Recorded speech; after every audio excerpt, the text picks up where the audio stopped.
હર ઘર તિરંગા અભિયાનનો પ્રારંભ થયો છે। મુખ્યમંત્રી ભૂપેન્દ્ર પટેલે પ્રારંભ કરાવ્યો। પોતાના નિવાસસ્થાને તિરંગો લહેરાવ્યો। આજથી 15 ઓગસ્ટ સુધી હર ઘર તિરંગા અભિયાન ચાલશે। ગુજરાતમાં 40 થી 50 લાખ તિરંગા વિતરણનું આયોજન કરાયું છે। મુખ્યમંત્રીની ઉપસ્થિતિમાં રાજ્યના 4 મુખ્ય શહેરો રાજકોટ, અમદાવાદ, સુરત અને વડોદરામાં ભવ્ય તિરંગા યાત્રાનું પણ આયોજન કરવામાં આવેલું છે।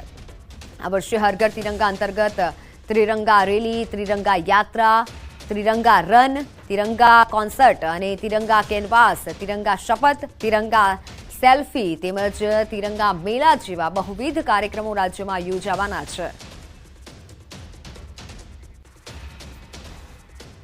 રખડતા ઢોર મુદ્દે મોરબી પાલિકા મોડે જાગી છે। ટ્રાફિક સમસ્યા, રખડતા ઢોર, મિસમાં રસ્તા મામલે હાઈકોર્ટની ફટકાર બાદ હવે મોરબી પાલિકા પણ જાગી છે। રખડતા ઢોરની સમસ્યા સામે પાલિકા જાગી છે।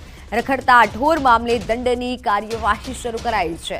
પ્રથમ વખત ઢોર પકડાતા 3000નો દંડ થશે અને ફરી જો ઢોર રખડતું પકડાશે તો 5000નો દંડ। પશુ માલિકોને પોતાના ઢોર માલિકોની જગ્યાએ બાંધી રાખવા માટે પાલિકાએ અનુરોધ કર્યો છે।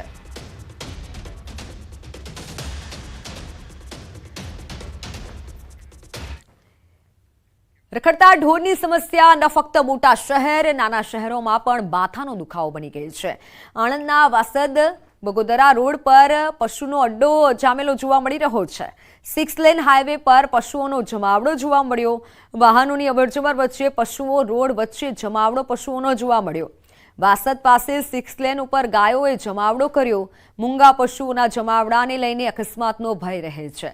6 લેન હાઈવે ઓથોરિટીની ગંભીર બેદરકારી છે, ત્યારે અકસ્માતને પણ આમંત્રણ આપી શકે છે આ બેદરકારી।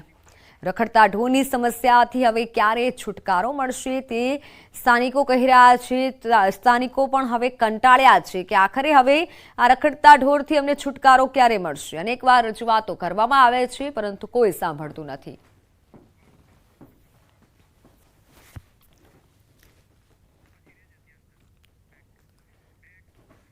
તો હાલ સમાચારોમાં સમય થયો છે વિરામનો।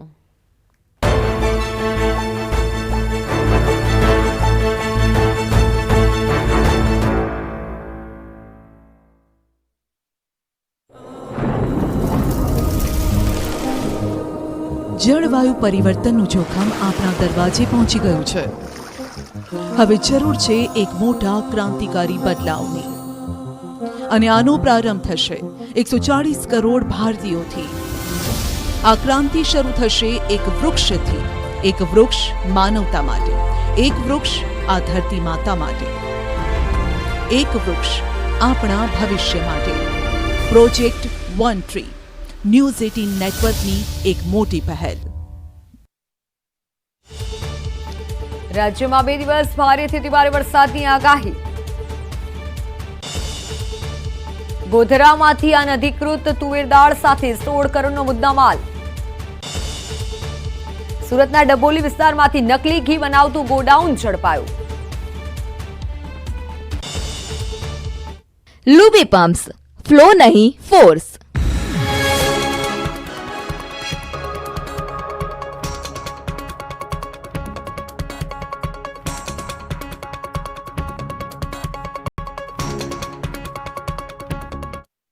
લૂબી પમ્પ્સ, ફ્લો નહીં ફોર્સ।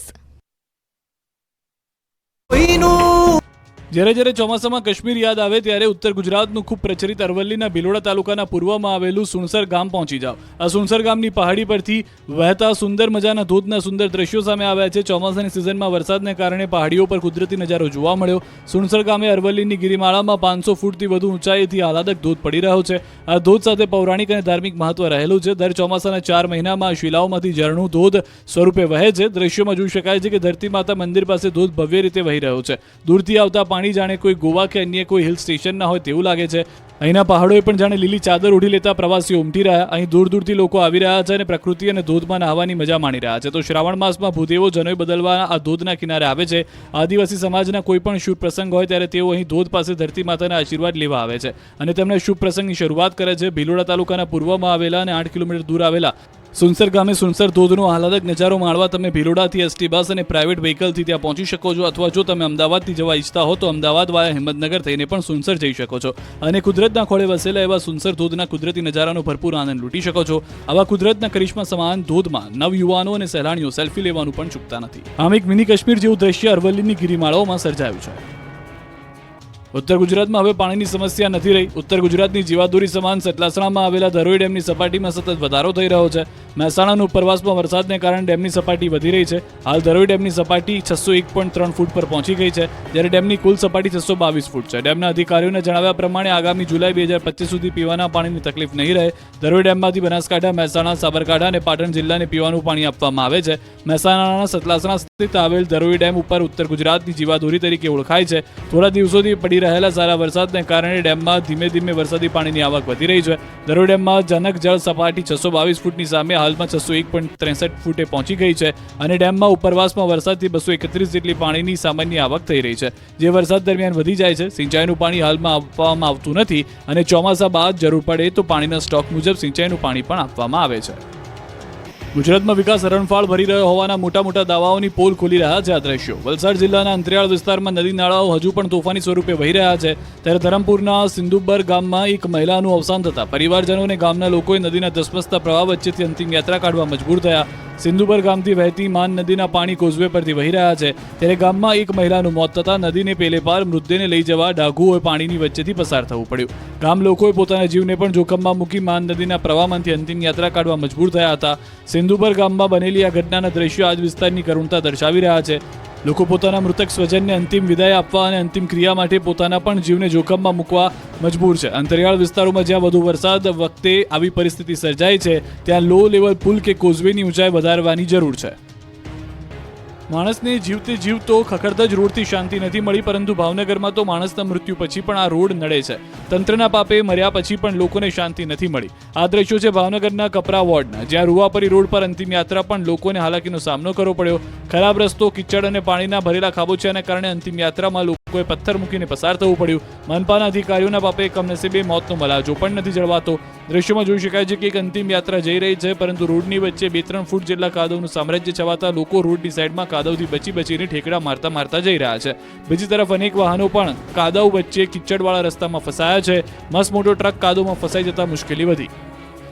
નીચે કળકળ વહેતું ઘી ડેમનું પાણી, કોઝવે પર પાણીના પાઇપલાઇન પર એક પગે જાણે બેલેન્સ કરી રોડ પાર કરવાની રમત હોય તેમ ચાલીને જતા લોકો.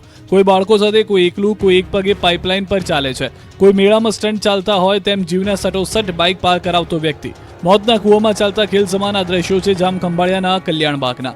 ખંભાળિયાના કલ્યાણબાગથી ઘી ડેમ તરફ જતો રસ્તો લોકો જોખમી રીતે પસાર કરવા મજબૂર છે. આ રસ્તા પર ઘી ડેમના પાણીનો પ્રવાહ વહે છે. તેના ઉપરનો કોઝવે પુલ વર્ષો પહેલા તૂટી ગયો છે. દર વર્ષે ચોમાસામાં લોકો આ રીતે રસ્તો પાર કરે છે. લોકોને જીવના જોખમે પાણીની પાઇપલાઇન ઉપરથી જોખમી રીતે પસાર થવા મજબૂર થવું પડે છે.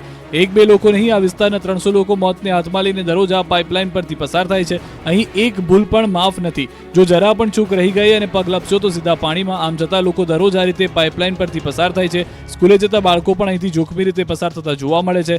ઘરે જવા માટે 9 કિલોમીટર ફરીને ન જવું પડે એટલે બાઇક ચાલકો પણ આ પાઇપ પરથી પસાર થાય છે.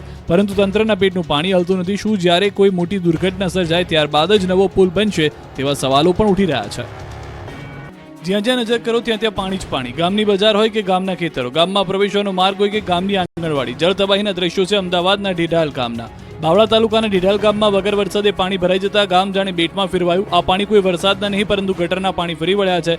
બાવળાની ગટરના પાણી તળાવમાં આવતા તળાવ ઓવરફ્લો થયું, જે બાદ ગામમાં ગંદા પાણીએ કબજો જમાવતા ગામ જાણે ડૂબી ગયું. ગામની ચારે બાજુ પાણીનો ભરાવ થતા લોકોને ગંદા પાણી વચ્ચે રહેવા મજબૂર થવું પડ્યું. બજારોમાં તો 2 થી 4 ફૂટ જેટલું પાણી ભરાઈ ગયું. વાહનોના વ્હીલ ડૂબી જાય એટલું પાણી ભરાતા વાહન ચાલકો પણ પરેશાન થયા. ગામના ખેતરોમાં પણ પાણી ઘૂસી જતા પાકને નુકસાન થયું. ઢીચણસમાં પાણી ભરાતા ગ્રામજનો પરેશાન થયા. પાણી ભરાતા ગ્રામજનોનું જીવન હાલમાં પ્રભાવિત થયું છે. લોકોના ઘર અને આંગણવાડીમાં પણ પાણી એન્ટ્રી મારી છે.